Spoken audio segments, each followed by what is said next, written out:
We're expanding our understanding of the Strawman and how that came to be, and how the law, in fact, became corrupted in the way that it is, the way that we see it today.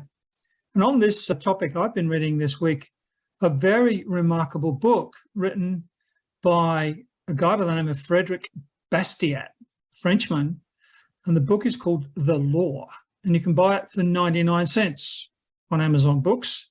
He was around in the early 1800s, and he wrote this book which so accurately depicts what's happening today in Australia and throughout the Western world. It's not funny. But essentially, he makes the point, as we do about common law, Mike, that we are born with these rights, inalienable rights. You call them inalienable, don't you? Because you can't put a lien on them. You can't put a lien on them. So these rights are not granted to us by anyone other than our maker, or however you want to look at it. But Bastiat defines them as life, liberty, and property. So life is the fact that there's blood in our veins. We have this individuality. We have this creative passions. We want to live our lives, build our families. Liberty is the freedom to do all of those things, to move around our country, to pursue our dreams and our goals and grow our lives. And property is the ability to retain the fruits of our labor. And I think that's one of the key components of the principle of common law. Wouldn't you agree with that, Mike? Absolutely. Yeah, yep. Totally, isn't it? In fact, I remember Hernando de Soto, the Brazilian economist, talking about the benefits of the Western system compared to the third world. And he said, at the core of it is this ability for us to end up with equity and property as a result of our labor and our efforts. And he said, that's what they lack in the third world. And he said that common law principles are the great blessing that we have in the West. So we've got these basic inalienable rights, as we call them, life, liberty, and property. And the law, as it's defined, is then designed to protect these basic rights and nothing more. Essentially, leave us alone, but be there so that people don't plunder our life, liberty, or our property. Can I just interrupt there for a moment with a question?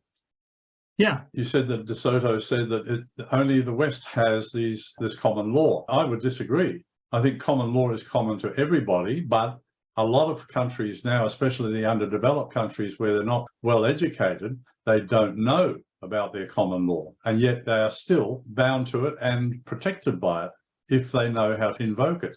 Yeah, I see your point. The problem is that because they come under the thrall of their individual governments, to buy a property in countries like Brazil and other third world countries, as De Soto describes it, can take months or years, whereas our system is set up that we've got easy access and transfer of property.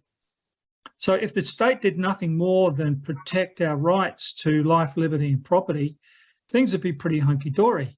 And that's the way things were way back in the early part of last century, before it was corrupted with the corporatization of government. And so what happened was we moved away from government for the people, by the people, and placing the whole of the government administration in the hands of individuals who were then corporatized, turned into companies. So those politicians were ripped out of the original political system that we had and became employees of corporations. Now, in that role, theoretically, they inherited the right to cast the laws. And because they're in that position of authority, we give them not only the right to cast the laws, but the force to implement them. Now, as Bastiat makes the point that whenever you put the control of the law into the hands of a few, the basic human drive to work as little as possible and have others do your work comes into play. So it's been the cause of slavery and wars and oppression all throughout the millennia. And so he said it's an inevitable process that when you isolate the control of the law into the hands of a few, they begin to exercise it in a way which ends up being the reverse of its original intention. And this is exactly what's happened, right? We've got laws that not only do not protect our life, liberty, and property, but they deny us those things. And this is why we're in such a dilemma in Australia today. Personal independence is a kind of slavery, and we've talked about this because the strawman is a form of slavery that we've been coerced into. Liberty by oppression, our liberty, our freedoms to move around Australia and even move out of our homes has been restricted by lockdowns, and property by plunder.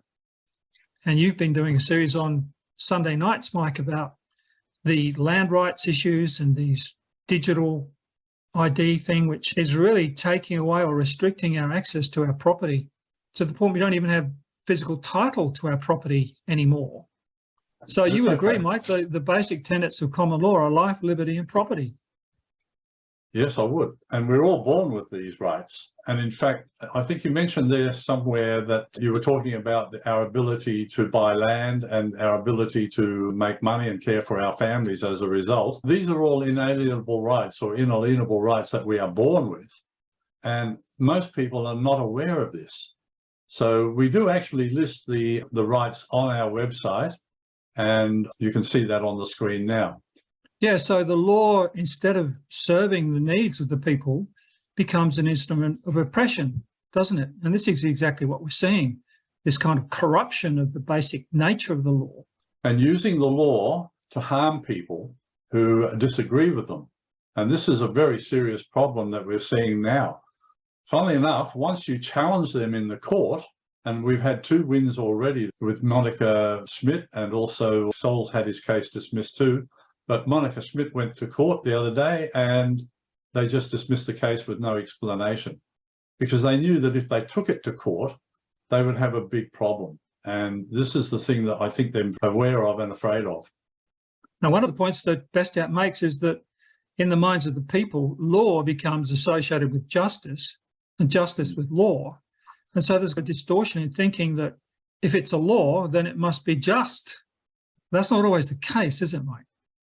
No, it's not. Very much not just. In fact, I've known people over the years who've been accused of crimes, convicted and gone to jail, and yet I knew they were innocent. Yeah, it's interesting. I had a conversation with a close friend the other day, and I was mentioning that case where the gentleman had been jailed and put into solitary confinement for 2 years without trial.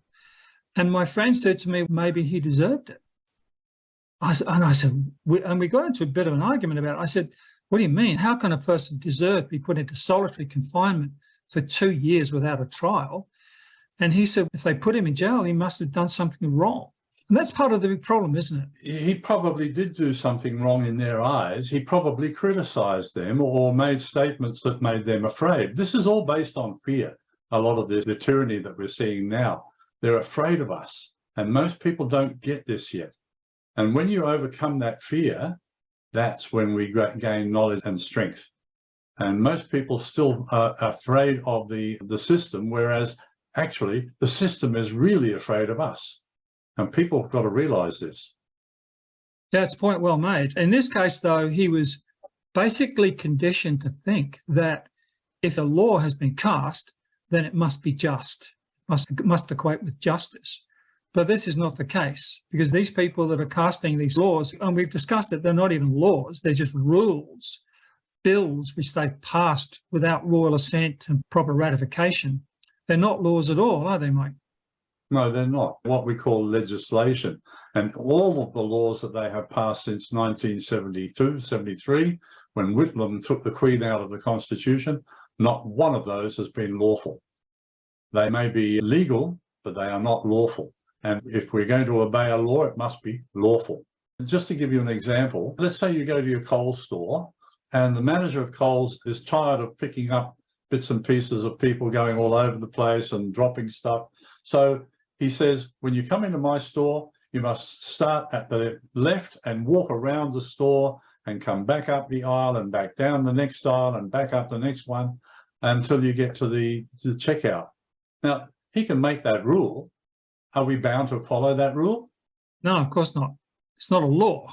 That's right. And it's the same thing with these political parties who have created a corporate government. And that's what it is. It's a corporate government. It is not our government of the commonwealth of the people.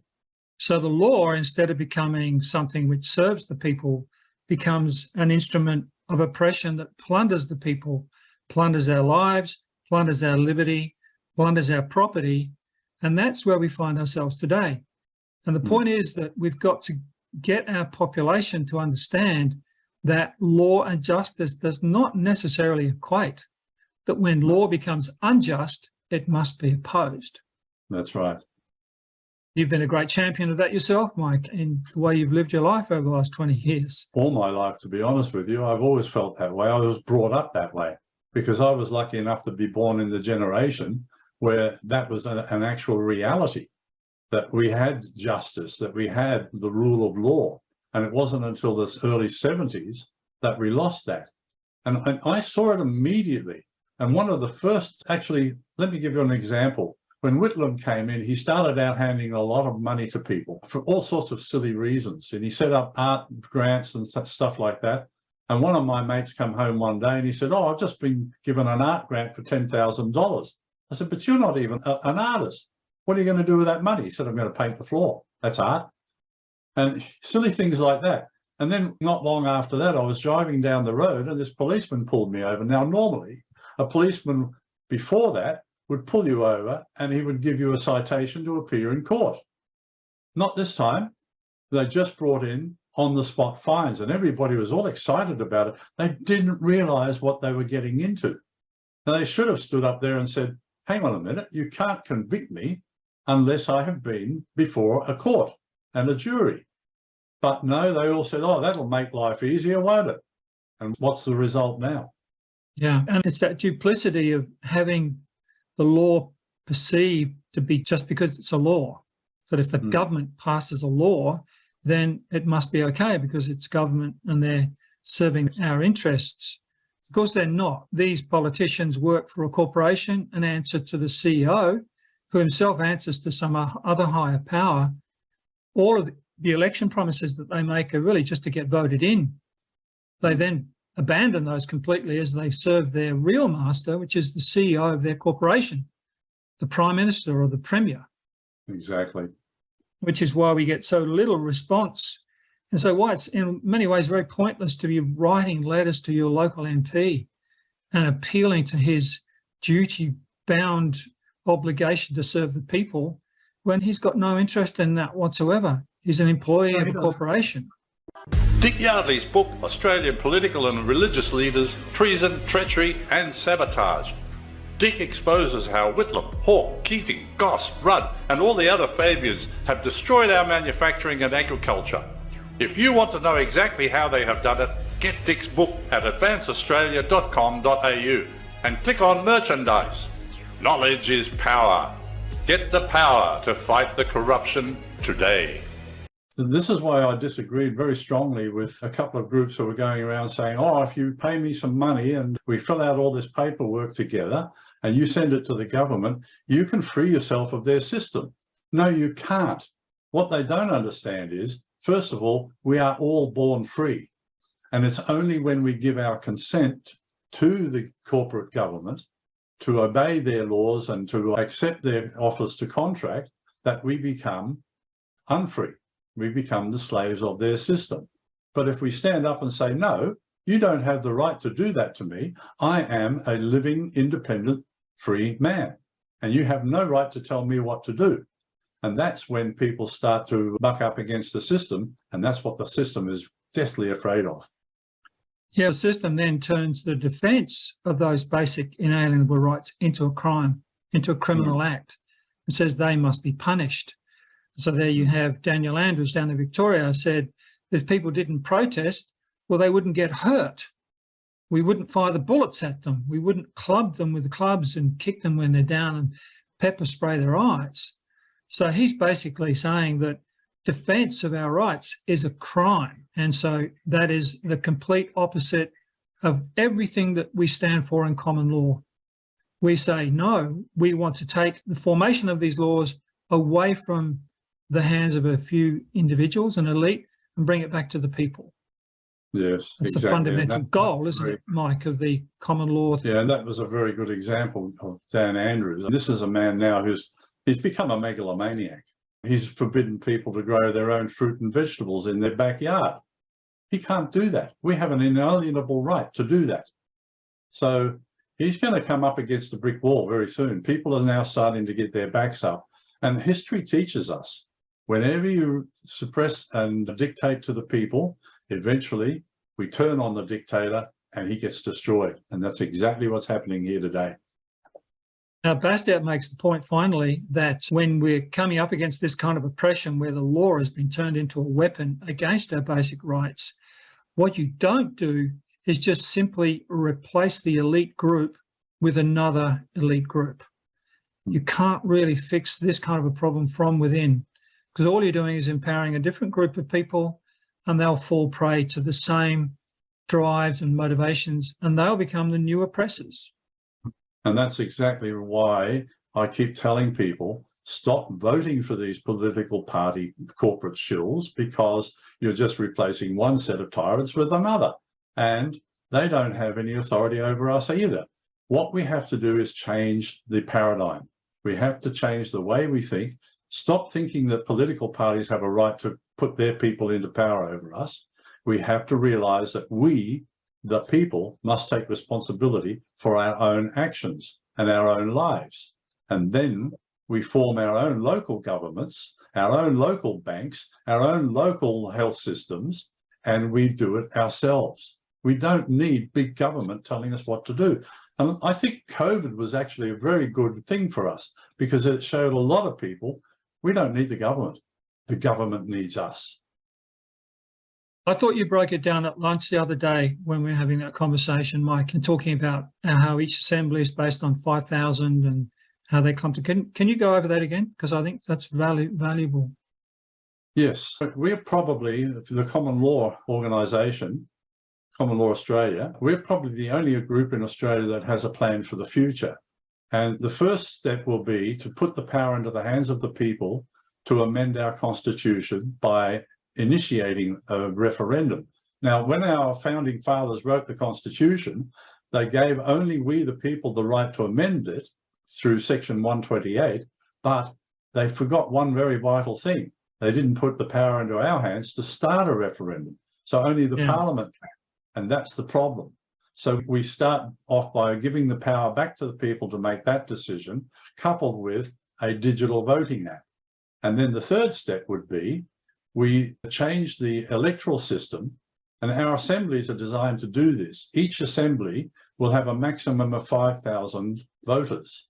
And those people will get together and say, look, I like David Haycock. He's a pretty good bloke. I'd like him to represent my wishes in a regional government. And we all vote, and David Haycock becomes our representative.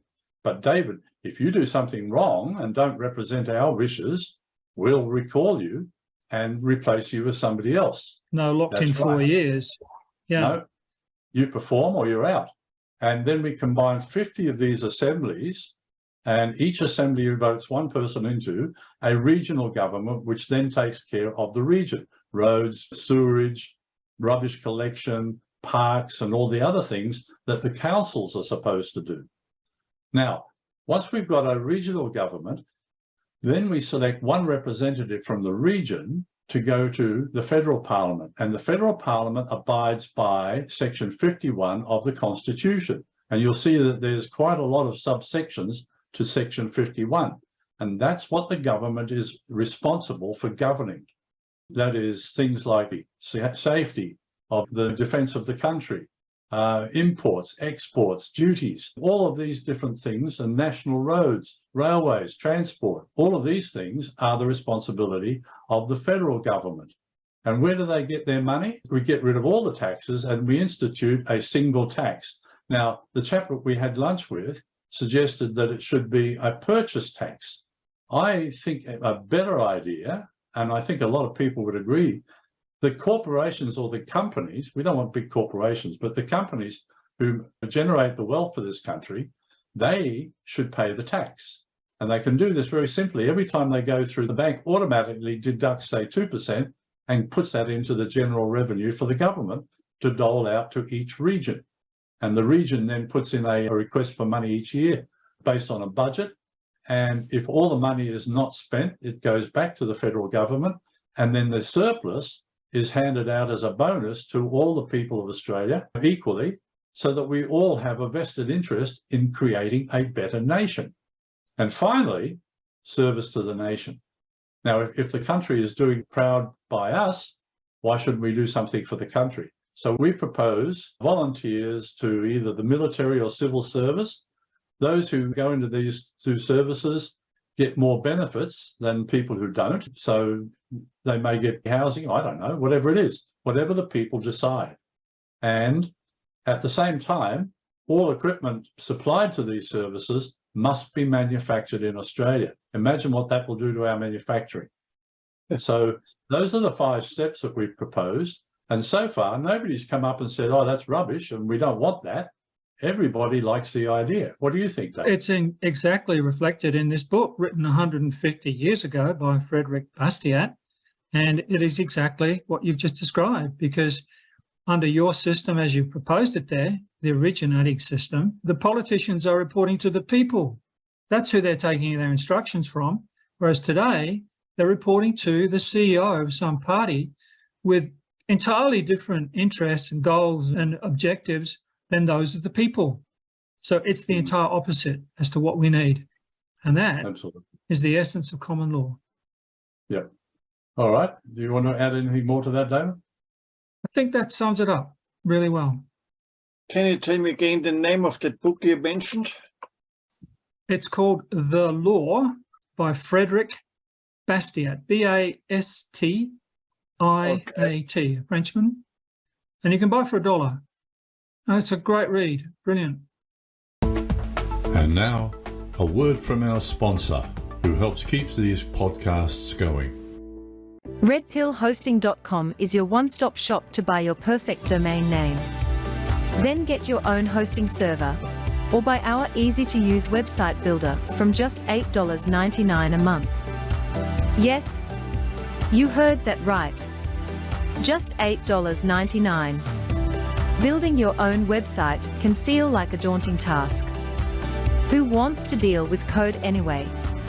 Website Builder makes it simple to create a modern, professional website with no technical knowledge required. Share your passion online. With redpillhosting.com you get responsive mobile design, professional website hosting, rapid page load performance, secure SSL, 24/7 support, and much more. Do you need a shopping cart to go with that? We have just the right one for you. What sort of server do you need to host your website? We can advise you on the best solution for your needs.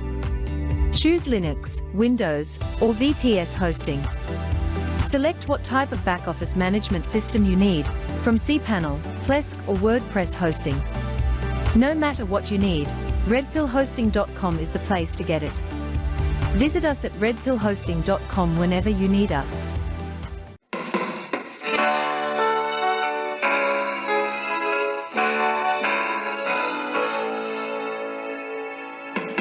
Australia is our country, strong and brave and free. Let's not let it slip away by too much apathy. Remind ourselves that we have got the greatest land of all. Everything that man could want right here at our back door. Our government, what have you done? Shame, oh shame on you. Foreign ownership, you've sold us out, betrayed us through and through. Our foreign debt climbed up and up, unemployment hasn't dropped. The recession that we had to have, I wonder will it stop? Come on, stand up and fight for this land. Stand up, it's time to lend a hand. One for all and all for one. It's how this battle will be won. Come on, stand up and fight for this land. Our flag, our constitution, I like the human heart, pumping blood around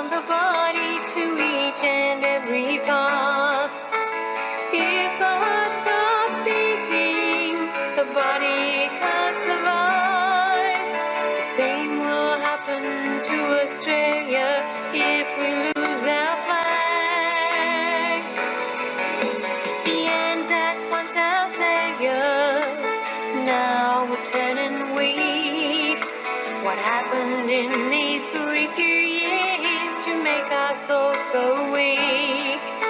They made the ultimate sacrifice, their lives for us fair enough. For our children and their future, it's time to make a fuss. Come on, stand up and fight for this land. Stand up, it's time to lend a hand. One for all and all for one. This all this battle will be won. Come on, stand up and fight for this land. It won't be easy fighting, of that I kid you not. But we are proud and we